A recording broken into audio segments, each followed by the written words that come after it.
Hey everybody, this is Tim with Op-Ed Daily. Well, I've got a doozy for you guys today. We're going to talk about a lot of stuff, so I'm going to try to keep it as brief as possible.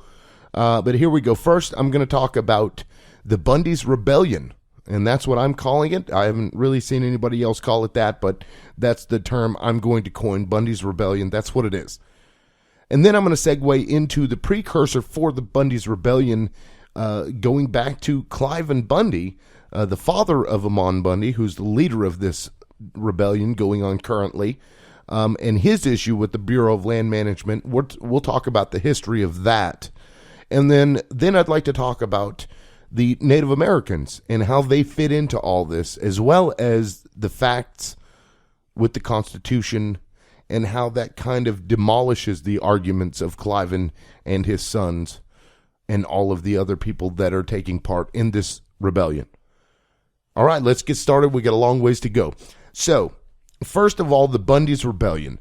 The son of Cliven Bundy, his name is Ammon Bundy. So he and 299 other people marched through this town just armed to the teeth. So they marched through town and take over this federal building.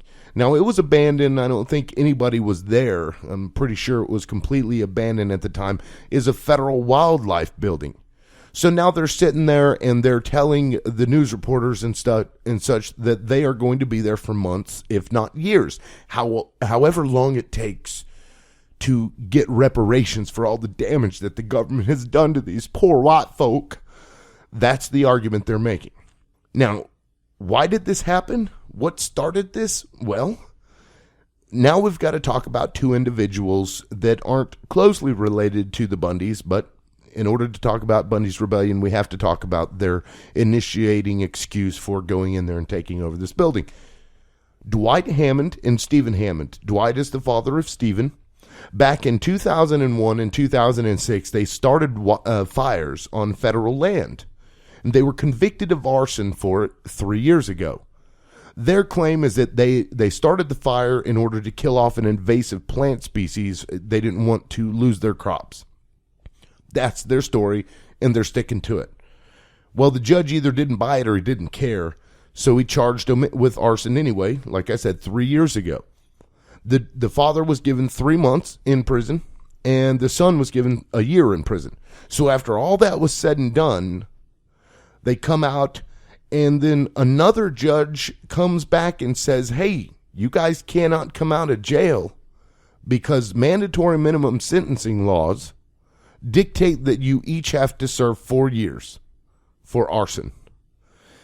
And I find it kind of ironic because mandatory minimum sentencing laws was a way for the federal government to basically maintain their racism against black people, and instead it's backfiring on them.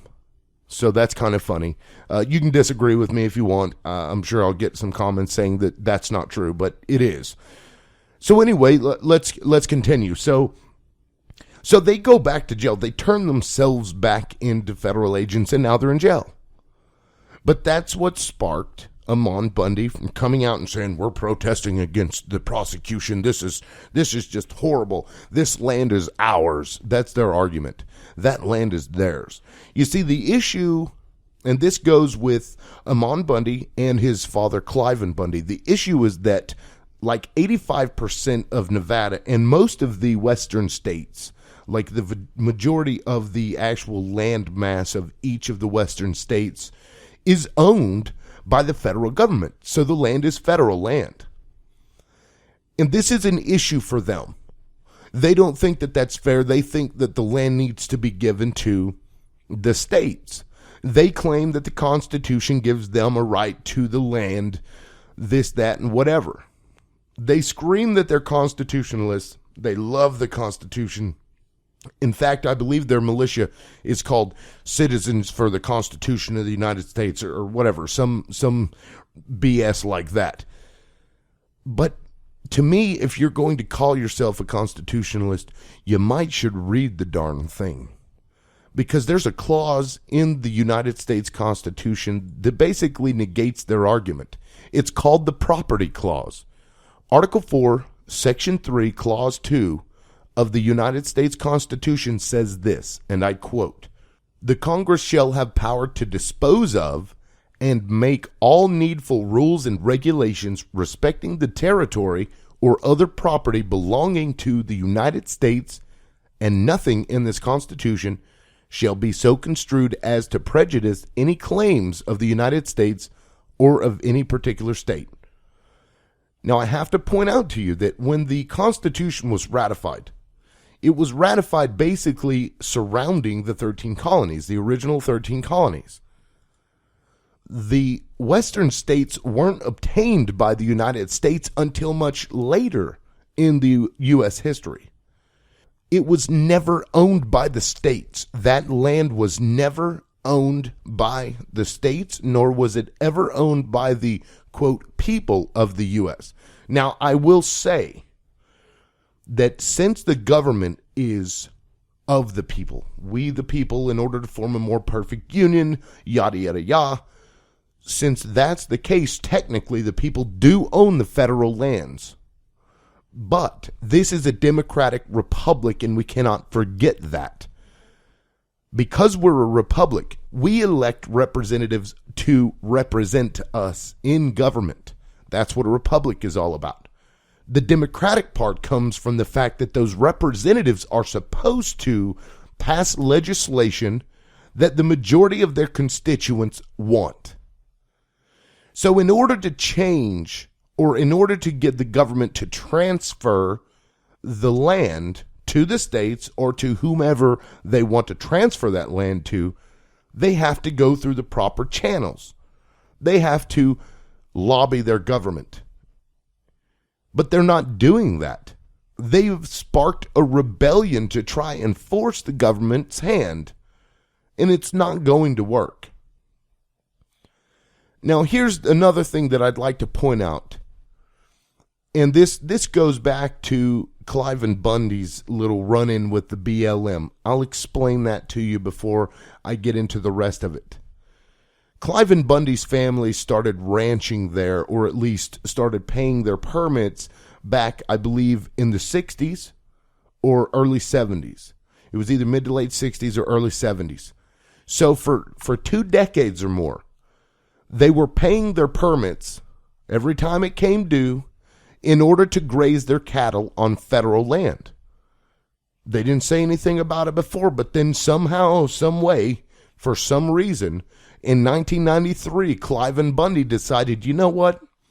I'm not going to pay you any more money. So from 1993 all the way up until we saw the Cliven Bundy standoff with the BLM, he refused to pay for those permits, which every other rancher that uses federal land to graze their cattle, they pay the permits. They do. It goes back to the Bureau of Land Management, which is tasked with maintaining the land and making sure that it doesn't get destroyed. Not such a bad thing, I don't think. So anyway, so he decides, I'm not going to do it. So for, a couple of decades, basically, he racks up over $1 million. So now he's indebted to the government over $1 million. And again, I'm talking about Cliven Bundy here, the dad of Ammon. And then that standoff occurs, and nobody got hurt. Nobody went to jail. Nobody got shot. Nothing happened. His cattle is still on federal lands. He still owes the money. Basically, the government rolled over and said, you know what? We don't want to have any part of this. It's a safety issue. We don't want to spark a full-out rebellion, so we're just going to back off and try it another way. So that was a win for Cliven Bundy and his bigoted folk. And I'm not using bigoted in a loose way. He literally is a bigot. This guy, the things that this guy said about black people, would make a racist cringe, honestly. And throughout this video, you probably will have already seen some of his quotes that I'm putting on there. After I'm done recording, I'll edit some of those quotes into some pictures. There'll be memes and whatnot. That way you can see where this guy is coming from. Okay, so that's over. And then fast forward, 2 more years, 2016 or whatever. I guess it was on Monday. So yeah, it would have been 2016. They decide to storm this building armed to the teeth. We're not going anywhere. You're not going to do anything about it. You know, what I think is happening here, and the reason nothing happened to Cliven Bundy is because Obama is black. And that sounds weird, but think about it.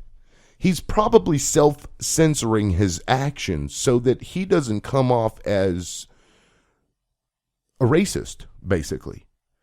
He doesn't want to send troops into, this standoff with Cliven Bundy and the BLM and then walk away and have half of those people killed, because that's exactly what would happen. All of those militiamen would die. He probably, as a black president, does not want that on his record. So it's likely we won't see much happen with this Bundy situation here at the Federal Wildlife Building either. It might just wait until the next white person takes over to deal with this Bundy's rebellion issue that they're dealing with now. And it's probably because of a conscious decision that Barack Obama made not to intervene just yet. Because that would look bad on him if he went in and killed a bunch of white people. Now, I don't think that's fair for him to self-censor his own actions and to not do something because he doesn't want to come across as racist. I don't think that's fair. I think because the Constitution actually gives Congress the right to kill rebellions, to stop rebellions and uprisings. It literally says that in the Constitution. So there's nothing wrong with them going in there and arresting every single one of these guys. In fact, had those people been black, what do you think would have happened? They would have already been killed. They probably would have been killed when they were marching through town, when they were armed to the teeth. If they were Muslims, what do you think white people in this country would be doing right now? They would be flipping out. The white people would be over there probably burning that building after locking the door to prevent anybody from escaping. That's the nature of this country. That's how divided this country is. And maybe some of you are going to say, well, that's not true. That's not true. That wouldn't happen. Yes, it would. You got a 12-year-old boy that got shot by a police officer because he had a toy gun in his belt or in his pants. A toy gun. He's 12 years old. The officer shoots him in less than a second. Less than a second from exiting his vehicle. Not enough time to say or do anything. Shoots him dead. And a grand jury does not charge this man. And you're going to tell me that if they were black walking through there, that they wouldn't have all been shot and killed by police? Of course they would have. And even if they had made it to that building, SWAT team would have already went in there and got him out. But this is white privilege on display. And for all you white folks out there, I'm not trying to be racist or anything. I'm not trying to say there's anything wrong with white people, because that's not what I'm saying. What I'm saying is that white people have denied their own privileges that they have in this country. They deny them over and over and over again. Because let's face it, we'll put it in a simplistic way, as simplistic as I can say it. Cliven Bundy broke the law. He was trespassing on federal property. He was told by numerous courts, judge after judge after judge, told the officers to remove him from the property and remove his cattle, and his cattle were trespassing, told him to remove himself. So he was breaking the law. Whether you like the law or disagree with the law, that matters not. The fact is that he was breaking the law. Now, one could say civil disobedience is what he was doing. I would agree. By him saying, you know what, I am not going anywhere because I disagree with the federal government owning 85% of Nevada. I disagree with that, so my cattle are staying. My 900 head of cattle, they're staying right where they are. That would be civil disobedience. But the very moment that he brought guns and weapons and sniper rifles and the militia with him and pointed weapons at federal agents and told those agents, we will shoot you if you do anything and try to take this cattle, we will kill you. That's no longer civil disobedience.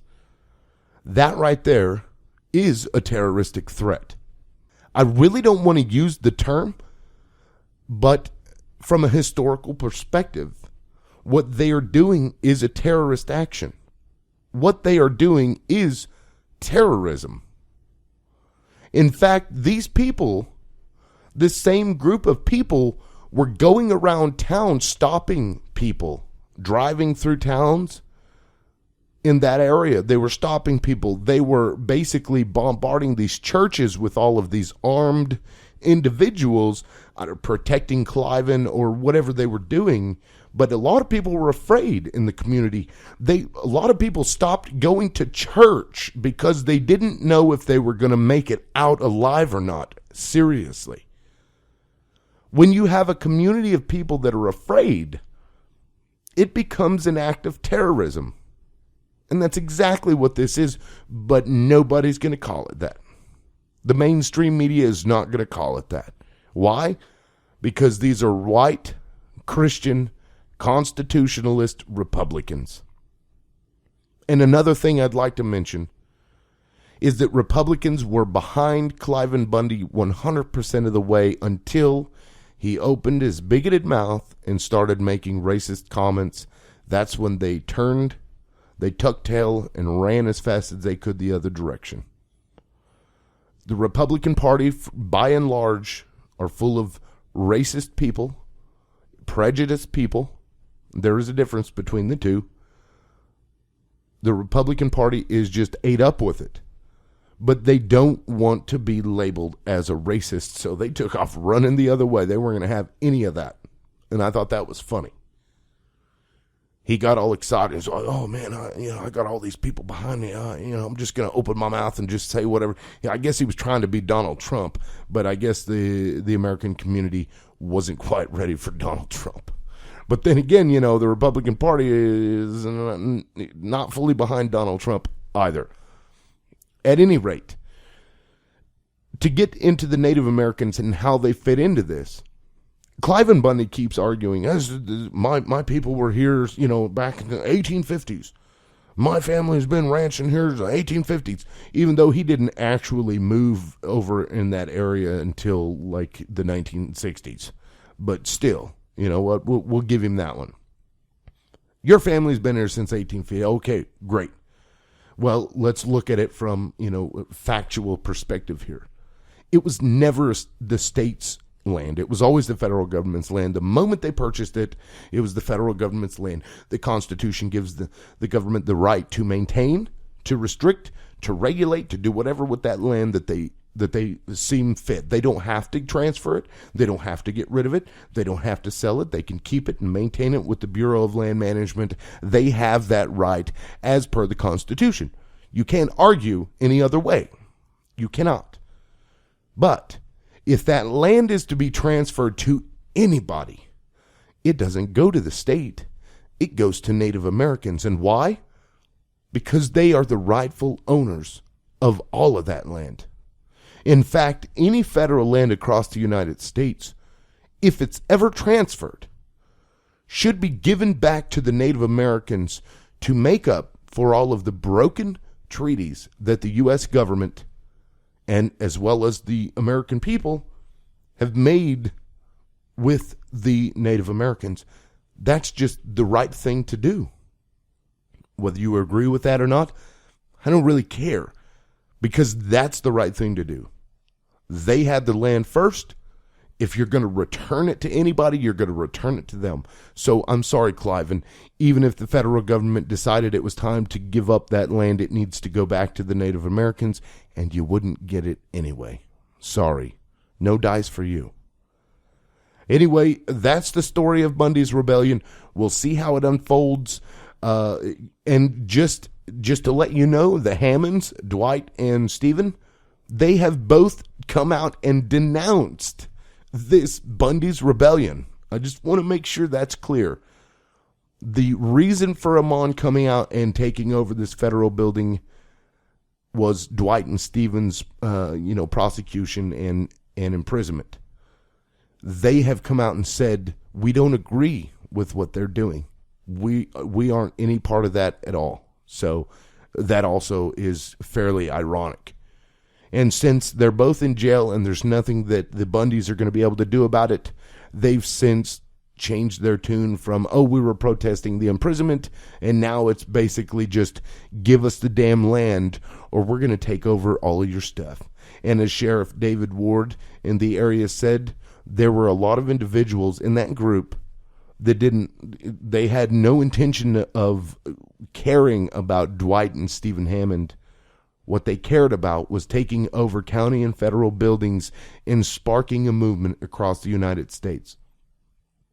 The issue here is that these people are going to spark not a revolution like they probably think.